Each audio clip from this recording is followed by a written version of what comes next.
Video like जरूर कर लीजिए और ऐसे वीडियो लगातार फ्री में पाने के लिए चैनल को तुरंत सब्सक्राइब कर लीजिए और बेल आइकन को जरूर टैप कर लीजिए ताकि आगे भी सारे वीडियो आपको मिलते रहे। यूट्यूब में फॉलो करते हैं तो प्लीज ये वाला फ्री टेलीग्राम चैनल जरूर ज्वाइन कर लीजिएगा। सारे नोटिफिकेशन सारे अपडेट यहीं पे आते हैं, ध्यान रखिए। नमस्कार साथियों, स्वागत है आप सभी का स्टडी फॉर सिविल सर्विसेज में। ये क्लास है हमारी इंडियन और वर्ल्ड ज्योग्राफी में लिस्टिंग की। तो लिस्टिंग से काफ़ी इंपॉर्टेंट क्वेश्चन आते हैं और लिस्टिंग जल्दी ही हमारी ये समाप्त हो जाएगी, फिर हम अगला सब्जेक्ट इसमें शुरू करेंगे। आज का जो हमारा टॉपिक है वो है पर्वत श्रेणियाँ। हालांकि पर्वत श्रेणियाँ ऑलरेडी मैं आपको बता चुका हूँ, लेकिन ये जो फैक्ट हैं ये पर्वत श्रेणियों के थोड़ा सा अलग है।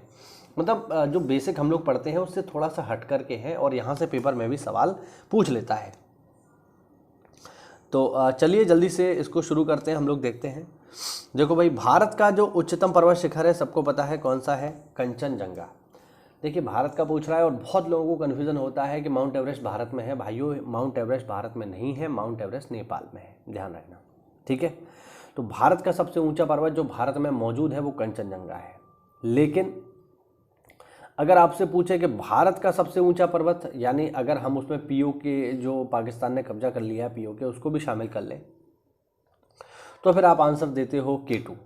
देखो पेपर में सवाल इस तरीके से आता है पेपर में अगर सवाल आया कि भारत का सबसे ऊंचा पर्वत बताइए और आपको ऑप्शन में K2 दिया हुआ है, बेधड़क लगा दीजिए, सही जाएगा। क्योंकि एक्चुअल में K2 ही भारत का सबसे ऊंचा पर्वत है। वो तो पाकिस्तान ने कब्जा कर लिया है, आज नहीं तो कल हम पाकिस्तान की मार लगा करके उसको वापस ले लेंगे। पाकिस्तान कोई बहुत ताकतवर थोड़ी है, वैसे भी हमसे कई बार मार खा चुका है। तो माउंट K2 है। लेकिन अगर पेपर में ऑप्शन, अब देखिए माउंट K2 है तो भारत का, बट भारत के कब्जे में नहीं है ना, उसकी आज के समय में लोकेशन है पीओके, तो भारत का होते हुए भी भारत में नहीं है। इसीलिए अगर सवाल कुछ इस तरीके से आता है कि बताइए भारत में स्थित सबसे ऊंचा पर्वत कौन सा है, तो फिर आप इसका जवाब थोड़ा सा बदलेंगे और भारत में स्थित सबसे ऊंचा पर्वत है कंचनजंगा, जो कि सिक्किम राज्य में मौजूद है। तो सवाल पूछने का ढंग है, अलग अलग तरीके से पूछा जाता है। भारत का सबसे ऊंचा पर्वत आप आंसर करो माउंट K2, और भारत में स्थित सबसे ऊंचा पर्वत आप आंसर करो कंचनजंगा। दोनों इस तरीके से आंसर करना है। भारत की सबसे पुरानी पर्वत श्रृंखला कौन सी है, तो सबको पता है अरावली है, करीब करीब जो है 14 करोड़ साल पुरानी। पश्चिमी घाट तथा दक्षिण भारत की सबसे ऊंची चोटी कौन सी है, बेसिक सवाल है, हम पहले भी डिस्कस कर चुके हैं, पेपर में कई बार आ चुका है। तो ये है अनाईमुडी या अन्नामुडी, जिसकी ऊंचाई है 2695 मीटर और केरल राज्य में मौजूद है। ठीक, आगे देखो, अरावली पर्वत श्रृंखला का सबसे ऊंची चोटी गुरु शिखर कहां पर है, ये राजस्थान में है, माउंट आबू के समीप, महत्वपूर्ण है। रायसीना हिल बहुत ही फेमस है। नई दिल्ली का वह क्षेत्र यहां राष्ट्रपति भवन मौजूद है, ये किस श्रृंखला का हिस्सा है। एक्चुअल में देखिए जो अरावली है ये किसी समय में बहुत विशाल थी। ऐसा कहा जाता है कि जो अरावली है ये लक्षद्वीप से शुरू होती थी और इधर बिल्कुल हिमालय तक उत्तर दिशा में जाकर के जुड़ती थी। बाद में इसका जो है अपघटन होता गया, ये घिसती गई और घिसते घिसते आज के समय में ये जो है गुजरात से शुरू होती है और दिल्ली के आसपास आकर के समाप्त हो जाती है। दिल्ली में ये जो अरावली है इसके दो नाम हैं। दिल्ली में एक तो इसका नाम देखो यही है, रायसीना हिल, ठीक है। तो रायसीना डायलॉग करके हमारे यहाँ जो है होता है हर 2 साल में, इस साल भी हुआ था 2023 में, और इटली की जो पीएम है वो वहाँ पर भाग लेने आई थी। तो दिल्ली में इसका जो नाम है वो रायसीना हिल है। इसके अलावा दिल्ली में एक नाम इसका और भी है, ठीक है ना। दिल्ली में रायसीना पहाड़, मतलब दिल्ली में जो अरावली है उसको एक नाम से और जानते हैं और वो है दिल्ली रिज। ध्यान रखना, ये पेपर में पूछ लेता है कि दिल्ली में ये जो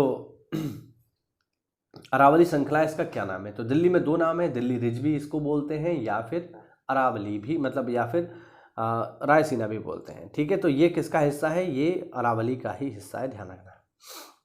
पर्वत श्रृंखला जो दक्षिण भारत को उत्तरी भारत से भौगोलिक रूप से विभाजित करती है कौन सी है, तो ये आपको मध्य प्रदेश में लगातार 3 बैक टू बैक श्रृंखलाएं मिलती हैं, विंध्याचल, सतपुड़ा और अरावली, मतलब सॉरी विंध्याचल, सतपुड़ा और अजंता, ठीक है। इसमें हम एक आंसर करेंगे तो विंध्याचल हो जाएगा। पश्चिमी घाट का अन्य नाम क्या है, तो मैंने पिछली वीडियोस में भी आपको बताया था, पश्चिमी घाट का अन्य नाम है सहयात्री। बहुत अच्छा सवाल कि वैष्णो देवी किस पर्वत श्रृंखला पर है। वैष्णो देवी हम लोग बहुत घूमने जाते हैं, हिंदुओं का एक बहुत पवित्र स्थल है, लेकिन पेपर में अभी पूछ ले कि बताओ वैष्णो देवी का जो मंदिर है किस पर्वत पर है, तो लोगों को दिक्कत हो सकती है। तो ध्यान रखना इसका सही जवाब क्या है। इसका सही जवाब है साथियों त्रिकुटा।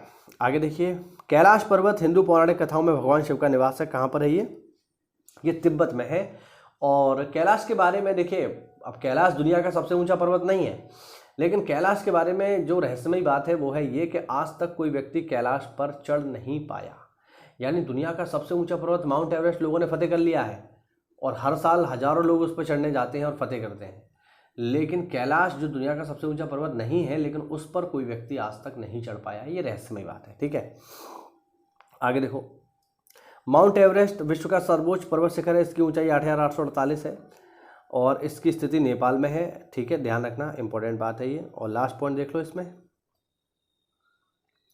लास्ट पॉइंट है भारत का सर्वोच्च पर्वत शिखर माउंट गार्डवेन आस्टिन या K2 है।